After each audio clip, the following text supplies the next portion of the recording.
tell you something. Monday Night Raw has been good for 3 weeks in a row. Yeah. Noah, are we in the Twilight Zone? What is going on here? I don't know, man. I mean, maybe Vince is still really taking a backseat and letting just Triple H do his thing.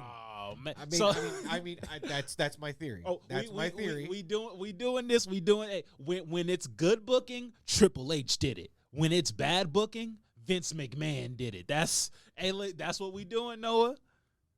Need I remind you that for many years Vince McMahon was still in charge of all of creative over WWE, and Raw sucked for how long? Yeah, no, it sucked. I took a mutiny from Raw like 2016 until now. Like it was just a mutiny from Raw until Triple H took over and Raw's kind of became a little bit better. So right. you might there it's like kind of just biased as that statement may sound.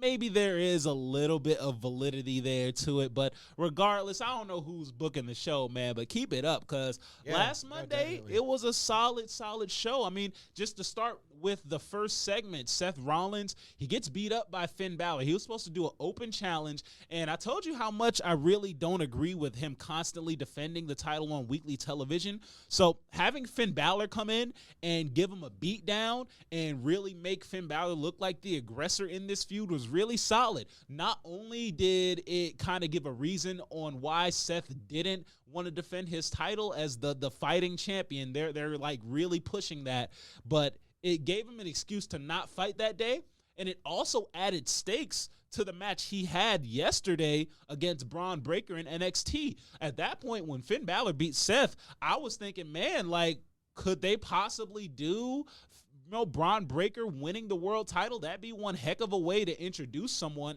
to debut someone. But yeah, that first segment was really solid, man. Yeah, and it did lead to a really awesome promo later where Seth was like, from the hospital, was like, there's the Finn Balor that I remember. There's the Finn Balor that beat me 7 years ago. That was a good callback. And it made me more excited for the match in general. Like, when the match was introduced, I just kind of just saw it as, hey, 7 years too late, but what the heck not, But honestly, that fight and, Finn Balor coming to NXT and beating down Seth Rollins after he beat Braun Breaker, that really just kind of got me a little bit more invested in the match. You already know the London crowd is going to be singing Seth's song. That London crowd is going to love Finn Balor, so the crowd's going to be into it. These two guys are both solid performers, so the match is going to be like, at least a quality type of match. And, I think just that intro to Raw was a very solid intro to Raw. But, even when you get down later on into the night, the Judgment Day obviously doing their thing and doing their promo and actually challenging Cody Rhodes to find two different partners to partner with. And it would later be revealed to be Kevin Owens and Sami Zayn, who kind of were doing their own type of thing. Kevin Owens having anger problems and stuff. They're kind of exploring that. But, shout out when it comes to that match. Hey, just want to give a shout out to my guy, Akira Tozawa. I love the energy, man. That man was ready to ride for Cody. Yep, he was ride or die for Cody and wanted to beat the crap out of the Judgment Day, which I hope they use that in a story later. Like, he's not mad that he went along with Sami and Kevin, that just somehow, like, during the match in Money in the Bank, he just shows up, tries to distract Rhea Ripley. Hey, man. That would be hilarious. Yeah, we need more Akira, bro. We need his energy. But that whole thing with him just being the ninja guy during the whole 24/7 championship thing was lame. It was cool. It was kind of funny. It was okay, but like the whole 24 championship era, if it didn't involve R-Truth, it was lame. That's kind of how I felt. Yeah. Whenever he was in like scenes with R-Truth, it was kind of funny. Like I kind of got the point of it. That does beg the question: where the heck even is R-Truth? these days? I think right now R-Truth is hurt. I think that's what happened. Like the last match he had at NXT, like he tore something. So that's why he's kind of been MIA. But even outside of just the promo segments, I thought the matches were solid. Matt Riddle versus Ludwig Kaiser was a solid match. Good match. Rhea Ripley destroys Natalya again. Like that's exactly how you need to be booking Rhea Ripley. I don't want to hear about how she's burying everyone. She's doing a bunch of squashes. Good. That's how you establish that she's one of the best competitors in the women's division. So right now, yeah, I mean, and that's like if you really want to build Zoe Starks up after her feud with Becky Lynch, that's how you do it. I mean, that's how if you really want to establish Zoe Starks as the next big thing, you have Rhea squash the women's division and then have her come up after, say, either Becky wins the feud or she wins the feud, and either still has Trish as a manager or just like leaves Trish and does her own thing. I don't think they're going to be pushing Zoe Starks quite like that right now. Maybe. I think the person you probably have in mind, though, would be Raquel Rodriguez, who got a big showing. Like, that was one of my favorite matches of the night. Her versus Trish Stratus. I mean, Trish Stratus was selling like $1 million for her. And the promo she did right before she went out to the ring where she was talking about what Rhea did to Natalya and how she would avenge Natalya when she got the Money in the Bank briefcase. Thought that was very good. Had a face-to-face with Rhea, and Raquel Rodriguez actually was taller than Rhea Ripley and wasn't backing down. Yeah, she wasn't backing down, and like that, I think that's the idea you were really going with Zoe Starks. Like that's what you can do to build up Raquel Rodriguez and like build her up against anybody. But the match in general, very solid.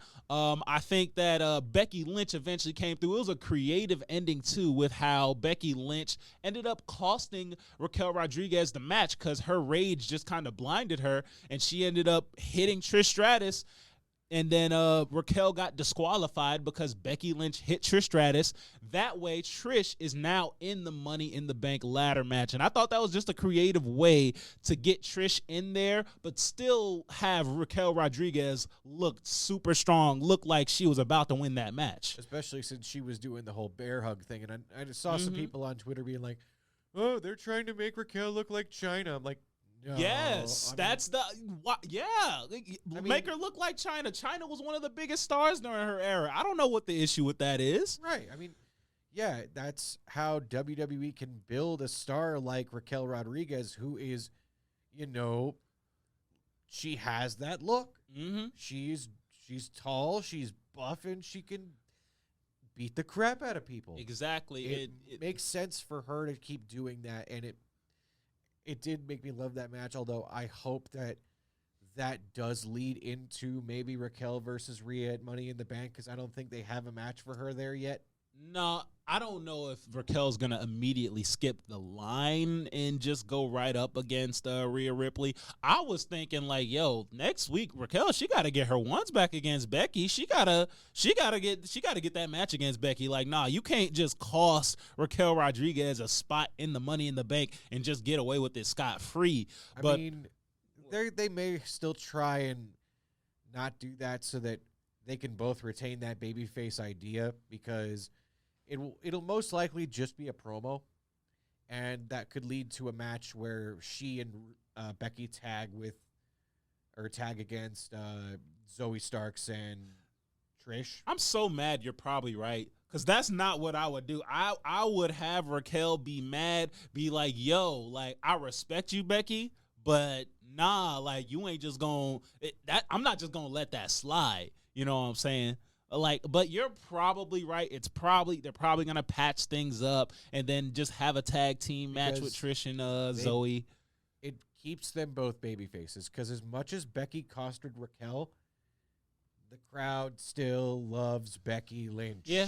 You do the smart thing for business and retain the babyface heat. Yeah, both people. Sure, but speaking of Money in the Bank, man, one of the biggest moments of the night.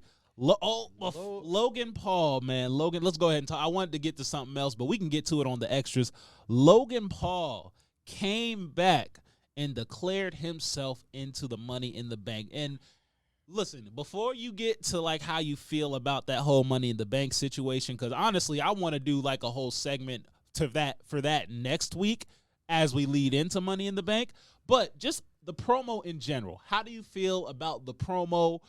What he said, and like just how that went over for you? So I like how he was trying to do both the heel and the babyface thing of talking about, oh, I'm from Cleveland and we're kind of losers here in Cleveland. I think he was gauging like how the crowd's gonna react to him for that night. Things kind of suck. I mean, the Cavs didn't win. The Browns still suck, which that got major boos. That got major boos, but then he was like, I mean, are you really gonna argue with me that the Browns suck? I mean, we're kind of just in a bad place right now, in which the boos kind of started dying down when he said that. And then he was like, well, I want to put some respect on the name of Cleveland again and bring it back. Bring this whole thing back. Like, I'm tired of people disrespecting Cleveland. I mean, yeah, they have a lot of ammo to disrespect us with, but I'm tired of it. And he said he's going to show Cleveland what a winner looks like by winning the Money in the Bank briefcase. And let me just tell you right now how I feel about that. I thought the promo was solid. Yeah, me too. Until like everyone and their mama started running in and all that. Like, WWE kind of does that thing, have everybody running in the ring at one time and talking. Yeah. But either way, I thought Logan's return promo was good. And this really adds some spice. It adds a little spice to the Money in the Bank. Because let me tell you, before we were talking about this thing like it was cut and dry. Like LA Knight was going to win. LA Knight got it. And like Damian Priest was like a slight dark horse. Now, it's wide open. I mean, granted, it's really just like two people. But, man. Three. Well, I guess three. Like, I think now that Logan Paul is in it, okay, you can add Damian Priest. I'll add him in it. Now it's really just three people that have a realistic shot at winning it. But man, the just flip on the reaction on how it would be if LA Knight won or Logan Paul ended up winning. That's just gonna. I know, like, that really just adds a lot more spice to the Money in the Bank ladder match. Yeah, I definitely agree. And honestly, when it came to that promo segment, I wish the only person that did interrupt was LA Knight. Yeah, would have made for a much better segment. Yep, would have made for a much better segment because those two can actually cut a promo with each other that would actually be worth a darn. Oh, yeah, no, like... not that I don't like seeing Santos Escobar. I do like seeing Santos Escobar. I do like that he's kind of being pushed. I'm going to do it for Ray. I'm doing it for the WWE Universe. I'm doing it for everyone who believes that they have a dream.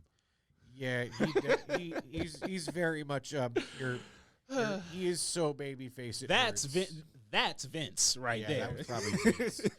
that was so babyface that it was kind of cringy, but I do like seeing Santos Escobar because it does mean that they're trying with the LWO. They're trying, so like that's what I saw. Good. I mean, I am happy that there is a babyface faction because you don't see a lot of them, especially these days. Mm-hmm. And with the LWO coming back, and like we get to see Ray on our screens pretty consistently. Zelina Vega actually has a direction to go, which. I mean, we'll talk about her probably next week when it comes to her and her relationship with Becky Lynch and how that's going to go down with everybody being against Becky Lynch except for probably her. Yeah, definitely, man. But, we'll go ahead and put a pin on the Logan Paul LA Knight discussion because, I mean, look, just to do a little promo for next week, it's going to be a debate, man. Oh, I already know. My guy Noah, he wants LA Knight to win. I do. But I'm going to tell you guys why the smart decision is Logan Paul. That is the best decision you can make. I'm not going to disagree with you. But, yeah, I definitely... the fact that Logan Paul would be a great Mr. Money in the Bank. Yeah, definitely. He would work very well. But I think just for the sake of, like, kind of right now, I like LA Knight a little bit more just because... he doesn't have that long where he's going to be able to be in spotlight matches like he's going to be. So think I it's- say pull the trigger now. Okay, you know what? I will, and we'll definitely get deeper into that. Next week, Just right. like as it comes to as it pertains to this episode of Raw. One more match I did want to shout out: Ciampa versus The Miz.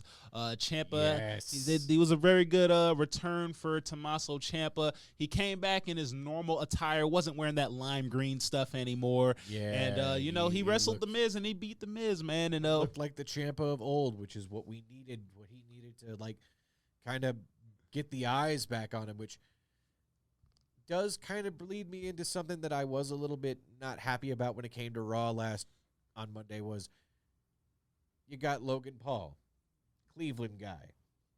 You got The Miz, another Cleveland guy. You know what Cleveland guy wasn't on Raw but was backstage? Johnny Gargano. Well, no one cares about him. Anyway, I mean, if anything, they could have still had a good match with him somewhere in there, or at least had him cut a promo like, "Hey guys, I'm still here and I love this city and everything." Like, you really want to make him look like the white meat babyface that they're trying to make him be with the way right now.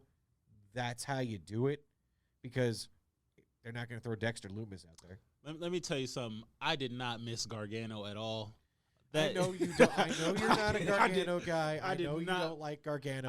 I didn't even realize. I was like, oh yeah, he is from Cleveland. Well, you just said it right now. I was like, oh yeah, he is from Cleveland, isn't he? Yeah, yeah. If they're gonna throw out all of their Cleveland guys out at one time, they should have given Johnny Gargano at least a minute, even a backstage segment where he's just like, "Hey guys, I'm here. I love this city," and that would have gotten at least a pop from the crowd and everything because they love him in Cleveland. But it's that's all I'm gonna say about that. Hey, it's the one good thing that we got now that Vince is back. He ain't gonna put up with none of that Gargano nonsense, bro. We not look keep that to NXT. That's what I say. Some stuff belong just on NXT. But before we move on to the next segment, I do just want to give a shout out to the crowd. Where were they?